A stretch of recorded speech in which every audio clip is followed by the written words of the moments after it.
2026년 1월 24일 베이징의 겨울은 유난히도 차갑고 무거운 정적에 휩싸여 있습니다. 전 세계가 숨을 죽이고 지켜보는 가운데 중국 중남해에서 흘러나온 짧은 공식 발표 하나가 지구촌을 뒤흔들고 있습니다. 중국 국방부는 중앙군사위원회 부주석 장 유샤와 합동참모부 참모장 유전립이 심각한 기율 위반 혐의로 입건되어 조사를 받고 있다고 공식 선언했습니다. 이는 단순한 부패 척결의 연장선이 아닙니다. 중국 권력의 핵심이자 시진핑 국가주석의 가장 강력한 군사적 방패였던 인물들이 하루아침에 제거되었다는 사실은 중남해 내부에서 거대한 지각 변동이 일어나고 있음을 암시합니다. 사건의 발단은 며칠 전부터 시작된 최고 위층의 기묘한 부재였습니다. 지난 1월 20일과 21일 베이징에서 열린 성부급 주요 간부 세미나에서 장유샤와 유전립의 모습은 그 어디에서도 찾아볼 수 없었습니다. 권력의 서열을 상징하는 주석단 자리는 비어 있었고 관영 언론인 중앙텔레비전의 화면에서도 그들의 존재는 삭제되었습니다. 중국 정치에서 고위 관리의 부재는 곧 정치적 사망 선고를 의미하곤 합니다. 하지만 이번에는 그 무게감이 다릅니다. 장 유샤는 평범한 군인이 아닙니다. 그는 시진핑 주석과 가문 대대로 인연을 맺어온 이른바 태자당의 핵심 인물이자 베트남 전쟁 참전 경험이 있는 실전파 장군입니다. 그런 그가 숙청의 칼날을 피하지 못했다는 사실은 이제 그 누구도 안전하지 않다는 공포를 전 사회에 확산시키고 있습니다. 국제사회의 반응은 즉각적이었습니다. 미국의 전 국가안보보좌관 마이클 플린 장군은 자신의 사회관계망 서비스를 통해 중국 내부에서 쿠데타가 진행 중이라고 주장하며 파문을 일으켰습니다. 그는 중국 공산당 내부와 군 지도부에서 거대한 동요가 발생하고 있으며 이는 미국의 대외 정책과 인도, 태평양 지역의 군사 배치에 직접적인 영향을 미칠 것이라고 경고했습니다. 중국 문제 전문가인 고든 창 역시 세계 최대 규모의 군대를 이끄는 핵심 지휘관들이 지휘체계에서 이탈했다면 현재 이 거대한 무력을 실제로 통제하고 있는 사람이 누구인지 물어야 한다고 지적했습니다. 장 유샤와 시진핑 주석의 관계는 흔히 혈맹이라 불릴 만큼 깊었습니다. 장 유샤의 부친인 장종쉰과 시진핑의 부친인 시중쉰은 국공내전 시절 생사를 함께한 전우였습니다. 이러한 가문 배경 덕분에 장 유샤는 시진핑 주석이 권력을 공고히 하는 과정에서 군부의 절대적인 지지를 이끌어내는 가교 역할을 해왔습니다. 하지만 권력의 속성은 냉혹합니다. 시진핑 주석이 1인 지배체제를 강화하고 절대적인 권력을 추구하면서 두 사람 사이에는 복구할 수 없는 균열이 생기기 시작했습니다. 전문가들은 장 유샤가 주석단 아래에서 연단 위에 시진핑 주석을 바라보며 마치 맹수가 먹잇감을 노리는 듯한 날카로운 눈빛을 보냈던 순간들을 포착해왔습니다. 이는 단순한 불만의 표현을 넘어 군부 원로 세력과 절대 권력자 사이의 긴장감이 한계치에 도달했음을 보여주는 상징적인 장면이었습니다. 더욱 충격적인 소식은 장 유샤뿐만 아니라 그의 가족과 측근들까지 대규모로 체포되었다는 폭로입니다. 전해지는 바에 따르면 장 유샤의 아들 장선과 부인은 물론이고 중앙군사위원회 소속 부하 13명과 산시성 출신 고향 친구 17명까지 굴비 엮이듯 잡혀 들어갔다고 합니다. 이는 단순한 인적 쇄신이 아니라 장 유샤가 수십 년간 쌓아온 군내 인맥과 기반을 뿌리째 뽑아버리려는 고도의 정치적 작업으로 풀이됩니다. 현재 유전립 참모장이 제82 집단군을 장악하고 서산 지휘센터에서 대치 중이라는 소문까지 나돌면서 베이징은 그야말로 폭풍전야의 긴장감에 휩싸여 있습니다. 제82 집단군은 과거 제38군으로 불리며 수도 방위의 핵심이자 근위대 역할을 하는 부대입니다. 이 부대의 움직임 하나에 중남해의 주인이 바뀔 수도 있다는 분석이 지배적입니다. 이번 숙청은 시진핑 주석이 칼자루를 쥐고 총구 세력을 제압하려는 극단적인 승부수입니다. 하지만 이 승부수가 성공할지는 미지수입니다. 장 유샤로 대변되는 붉은 가문, 즉 태자당 세력은 중국의 건국 공신 후예들로서 당과 군의 뿌리에 깊숙이 박혀 있습니다. 시진핑 주석이 이들과의 묵시적인 평화 조약을 파괴하고 전면전을 선포했다면 이는 곧 공산당 내부의 결속력이 완전히 붕괴되었음을 의미합니다. 만약 붉은 가문들이 생존을 위해 손을 잡고 반격에 나선다면 2026년은 중국 현대사에서 가장 혼란스러운 한 해로 기록될 것입니다. 권력의 정점에서 벌어지는 이 잔혹한 게임은 이제 단순한 권력 투쟁을 넘어 중국이라는 국가의 존립과 전 세계 질서를 위협하는 거대한 소용돌이로 번져가고 있습니다. 이러한 권력의 대충돌은 하루아침에 일어난 우연이 아닙니다. 중남의 깊은 곳에서는 이미 수년 전부터 거대한 폭풍을 예고하는 전조들이 포착되었습니다. 2021년 10월 중국 공산당 중앙당교의 기관지인 학습시보에 실린 한 편의 글은 당시 정계에 커다란 파장을 일으켰습니다. 서한시대의 정치가 가히가 쓴 지한책을 인용한 이 글은 강한 줄기를 만들고 가지를 약하게 해야 한다는 강간약지의 논리를 전면에 내세웠습니다. 이는 꼬리가 너무 커서 흔들 수 없게 되면 결국 호랑이를 키우는 꼴이 되어 화를 부를 것이라는 경고였습니다.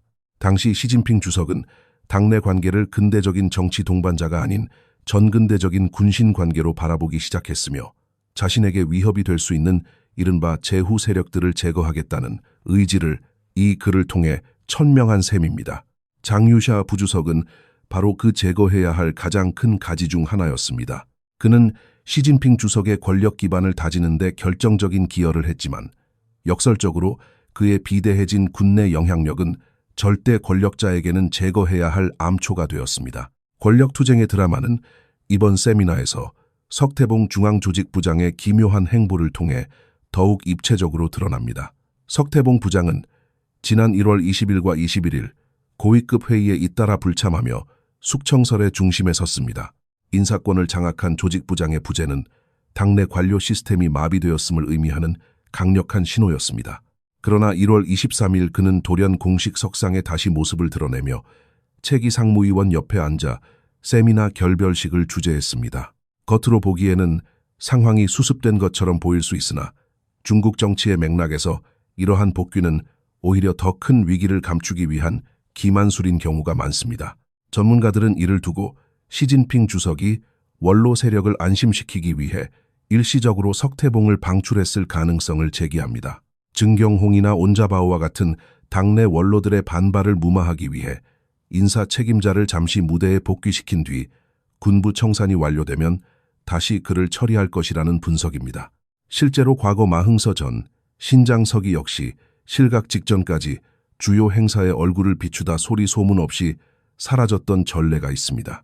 현재 세간을 떠도는 장유샤 부주석의 체포 소식은 크게 6가지 판본으로 나뉘어 전파되고 있습니다. 첫 번째는 그가 아들 장문걸의 부패 혐의에 연루되어 중기위에 소환되어 조사를 받았다는 비교적 온건한 설입니다. 두 번째는 더욱 극적입니다. 지난 1월 17일 경서빈관에서 시진핑 주석이 동원한 무장 경찰에 의해 장유샤와 그의 경호원들이 격렬한 저항 끝에 체포되었다는 내용입니다. 세 번째 판본은 1월 19일 밤 그의 아내와 비서 그리고 유전립 참모장이 동시에 연행되었다는 설이며 네 번째는 영화의 한 장면을 방불케 합니다. 중기위가 장유샤의 거처를 급습했을 때 장유샤가 미리 확보해둔 비밀 채널로 유전립에게 구조 요청을 보냈고 유전립이 200여 명의 특수부원을 이끌고 출동해 대치 상황을 벌였다는 것입니다.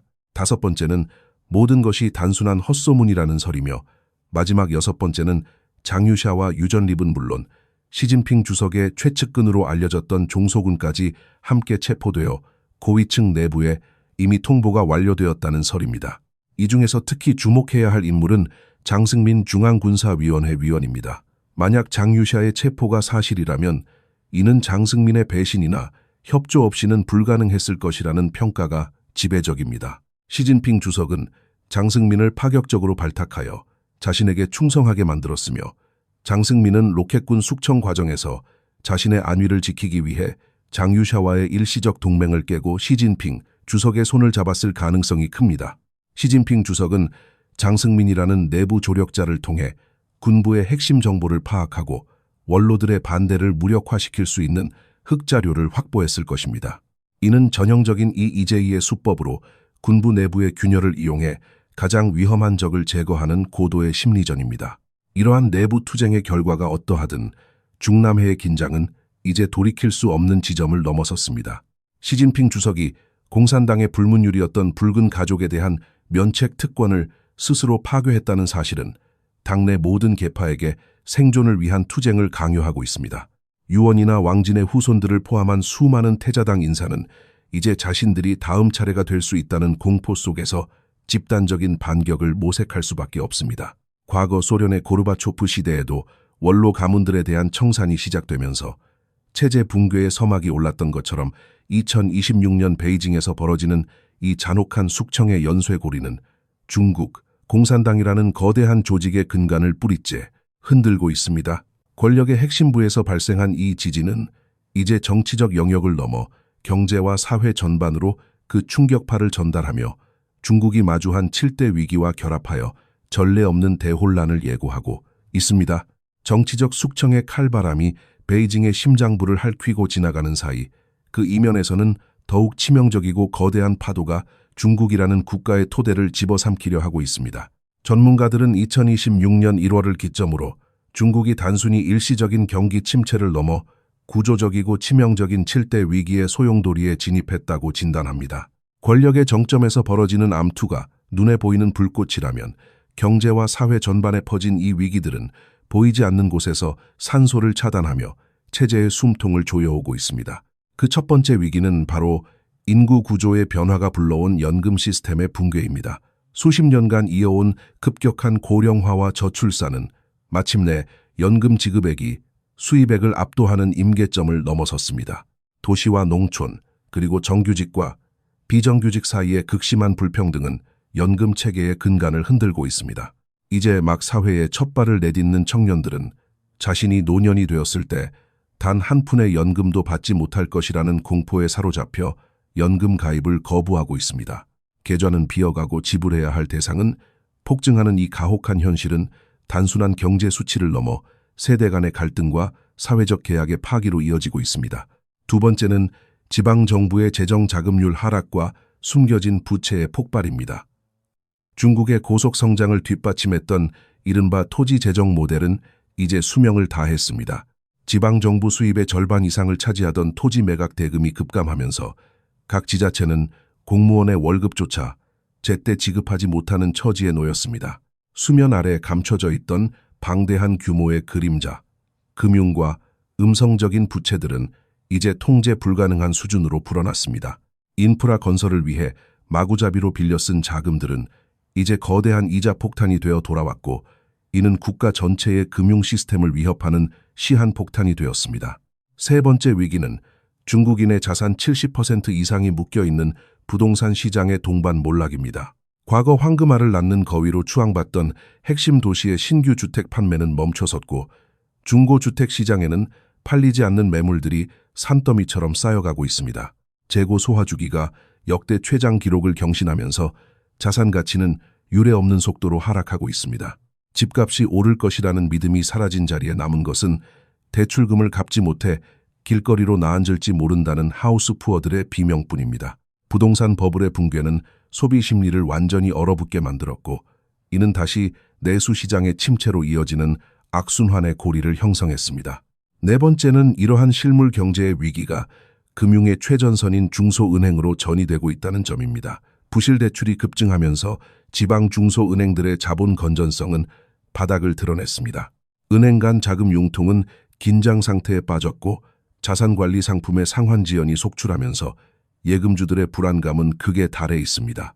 언제 어디서 뱅크런이 발생해도 이상하지 않은 상황에서 정부는 강압적인 수단으로 정보를 통제하고 있지만 민심의 동요까지 막지는 못하고 있습니다. 금융 시스템의 모세혈관이라 할 수 있는 중소은행들의 마비는 결국 실물 경제에 대한 자금 공급 중단으로 이어져 경제의 괴사를 가속화하고 있습니다.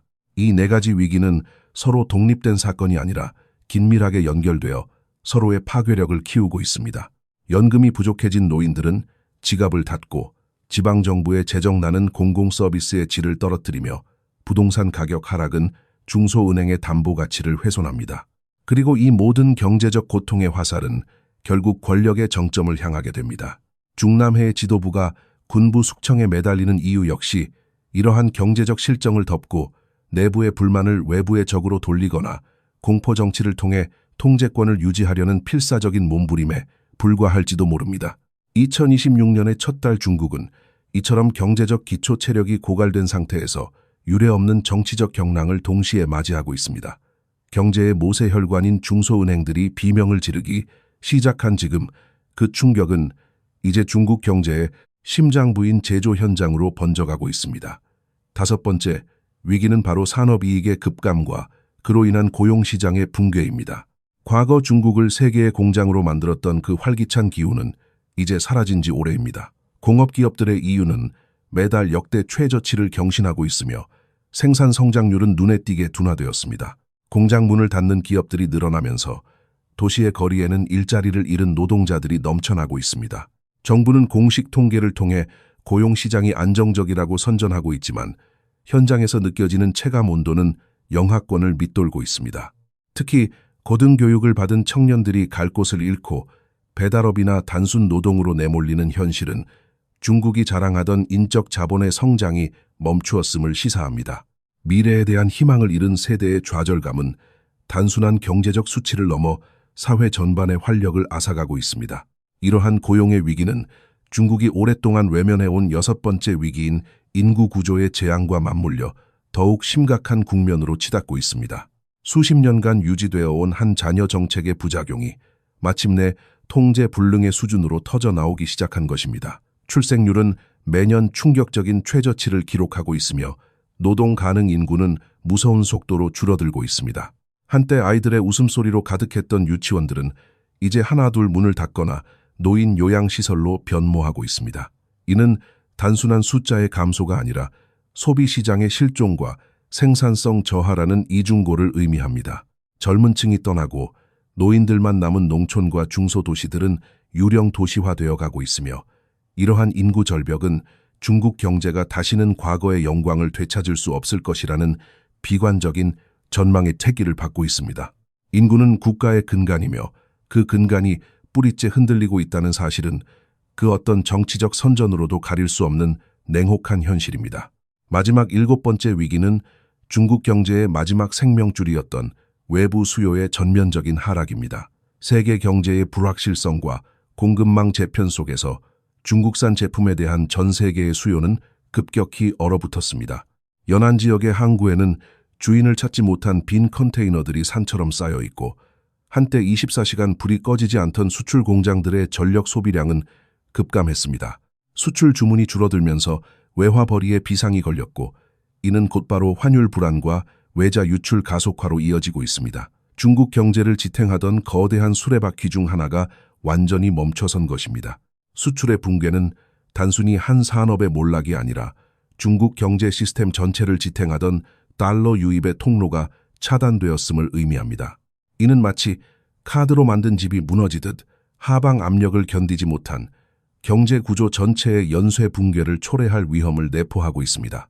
역사적으로 볼 때 이러한 7가지 핵심 지표가 단기간에 동시에 악화되는 경우는 극히 드뭅니다. 그러나 2026년의 중국은 이 모든 위기가 한 곳으로 수렴하는 거대한 폭풍의 눈 속에 놓여 있습니다.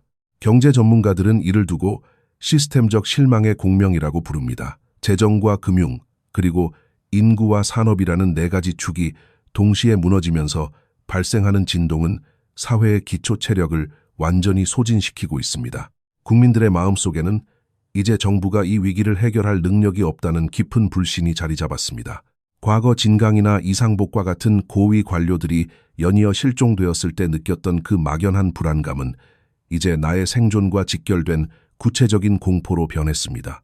더욱 치명적인 것은 이러한 경제적 절망이 앞서 언급한 정치적 숙청과 결합하여 예측 불가능한 화학 반응을 일으키고 있다는 점입니다. 배가 고픈 국민과 자산을 잃은 중산층, 그리고 숙청의 위협에 시달리는 군부와 관료 집단이 동시에 등을 돌릴 때 권력의 정점은 그 어느 때보다 위태로워집니다. 2026년은 단순히 달력상의 한 해가 아니라 중국 공산당 체제가 지난 수십 년간 쌓아온 모든 모순이 한꺼번에 폭발하는 역사의 분기점이 될 것입니다. 7대 위기가 만들어낸 이 거대한 덫에서 벗어날 길은 보이지 않으며 시간은 더 이상 중남해의 편이 아닙니다. 국민의 인내심은 한계에 다다랐고 억눌려 있던 민심의 에너지는 이제 권력의 심장부를 향해 소리 없는 함성을 내지르고 있습니다. 베이징의 권력 핵심부에서 시작된 이 거대한 균열은 이제 중국의 국경을 넘어 전 세계, 정보기관과 군사 전문가들의 시선이 집중되는 국제적인 사건으로 비화하고 있습니다. 미국 정보계의 중진인 마이클 플린 장군과 중국 문제 전문가들이 제기한 쿠데타설은 단순히 자극적인 보도에 그치지 않습니다. 이는 세계 2위의 군사 대국인 중국의 지휘체계가 마비되었을 가능성을 경고하는 엄중한 신호입니다. 만약 장유샤와 유전립 같은 현역 최고위 장성들이 지휘권에서 이탈했다면 이는 인도태평양 지역의 군사적 균형은 물론 미국의 대중국 정책 전반을 수정해야 하는 중대한 변수입니다. 전 세계 투자자들은 중남해의 불투명한 흑막 정치가 초래할 불확실성에 떨고 있으며 이는 이미 취약해진 중국 내 외자 유출을 더욱 가속화하는 기폭제가 되고 있습니다. 장유샤 부주석의 실각이 주는 가장 치명적인 충격은 그가 시진핑 주석과 함께 태자당이라 불리는 붉은 가문의 상징적 인물이었다는 점에 있습니다. 그의 부친 장종쉬는 시진핑 주석의 부친인 시중신과 함께 공산당을 건국한 혁명 동지였습니다. 이러한 가문 간의 유대감은 지난 10여 년간 시진핑 주석이 수많은 숙청을 단행하면서도 붉은 가문의 후손들에게는 보이지 않는 면책 특권을 부여해왔던 최후의 보루였습니다. 하지만 이제 그 마지노선이 무너졌습니다. 장유샤를 체포했다는 것은 시진핑 주석이 이제 그 누구도 신뢰하지 않으며 권력을 위협하는 존재라면 그가 누구든 처단하겠다는 전면적인 전쟁 선포를 의미합니다.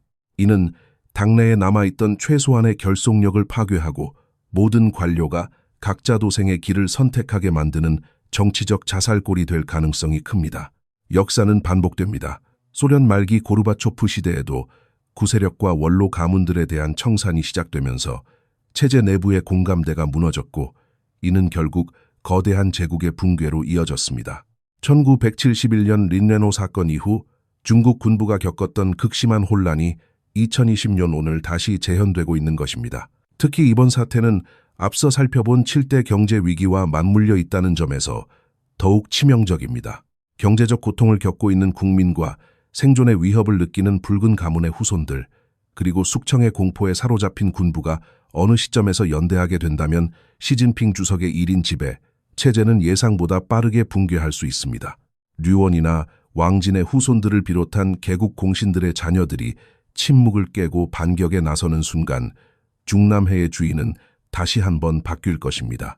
2026년은 중국 공산당에게 가장 가혹한 시련의 해로 기록될 것입니다. 연금 고갈과 재정 위기, 부동산 몰락과 인구 절벽, 그리고 외부 수요의 급감이라는 7대 재앙은 이미 거대한 해일이 되어 중국의 해안선을 덮쳤습니다. 여기에 군부의 심장부를 도려내는 잔혹한 숙청까지 더해지면서 중국이라는 거함은 방향을 잃고 표류하고 있습니다. 관료 사회는 능동적인 충성 대신 소극적인 태업으로 일관하고 있으며 정보의 진공 상태 속에서 민심은 유언비어와 분노로 들끓고 있습니다. 이제 사람들은 묻기 시작했습니다.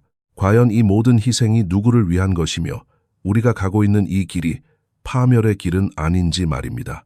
결론적으로 장유샤와 유전립의 실각은 단순한 권력투쟁의 승리가 아니라 중국 공산당을 지탱해온 붉은 합의의 종말을 알리는 장송곡입니다.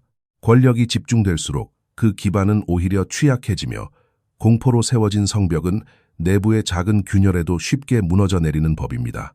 2026년의 첫 달 베이징에서 벌어지고 있는 이 드라마는 아직 결말을 맺지 않았습니다.